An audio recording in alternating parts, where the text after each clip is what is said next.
All right, guys, what's going on? Welcome in. So Robert Saleh mentioned today in a press conference that the Jets and Joe Douglas are working with Marcus Maye's agent on a new contract, right? A new contract extension. This is huge. And I feel like I can speak for the majority of Jets Nation when I say I want Marcus Maye back for the long term in the green and white. I mean, Marcus Maye has not only just been productive, right, a really good player at the safety position, but he's been pretty consistent. Outside of 2018, where he definitely missed a considerable amount of time, he only played in 6 games that season. But I mean, you take a look at Marcus Maye's Jet career in its entirety. 2017, he comes in as a rookie second-round pick and starts the entire year, of course, next to Jamal Adams.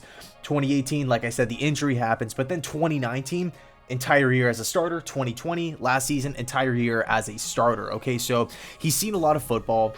And the one thing I really liked about Marcus Maye last season, right, the stats might not jump off the page. People aren't saying, oh, Marcus Maye's a top 5 guy, anything like that. I mean, the stats are respectable for sure. 2 picks, 2 forced fumbles, 2 sacks. I think he had 88 combined tackles as well.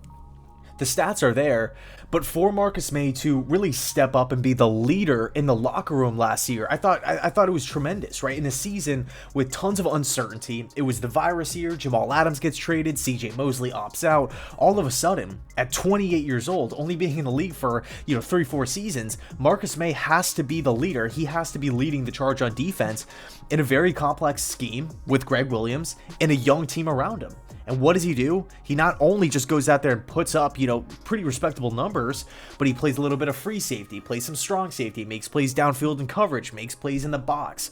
And again, off the field, in the locker room, he was a core leader of this football team. And again, we only won two games last season, so there was a lot of...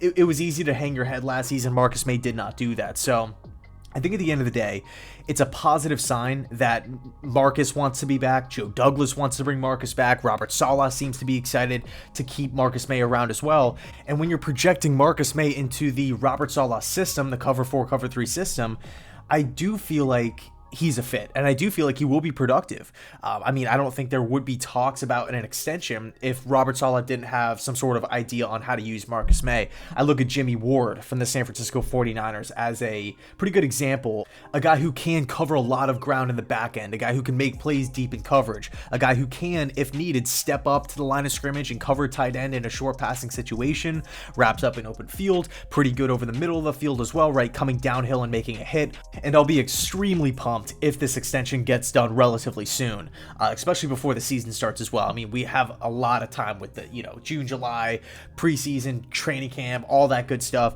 We have so much time to get this thing done. I don't really see this being an issue entering the season, anything crazy like that. So I will say this, though. We've seen Joe Douglas before in the past with Jamal Adams say, hey, we want him to be a Jet for life. We want to get this thing done. And then it doesn't work out. Things fall through. But I think this is, of course, a different situation. Marcus Maye isn't really trying to force his way out of New York. He doesn't really seem to be blasting the team on Twitter, anything crazy like that. So I feel like when it's all said and done, Marcus Maye will sign that extension. It's just a matter of when. We'll see when it all plays out. Let me know your thoughts down below in the comment section. Do you want to see Marcus Maye back? What do you think he'll be paid? Do you think it's worth it, or do you think we should just let him walk, or have him sign the franchise tag, play through it, and then let him hit the free agency market at the end of the year? So anyway, thanks so much for watching, and as always, go Jets.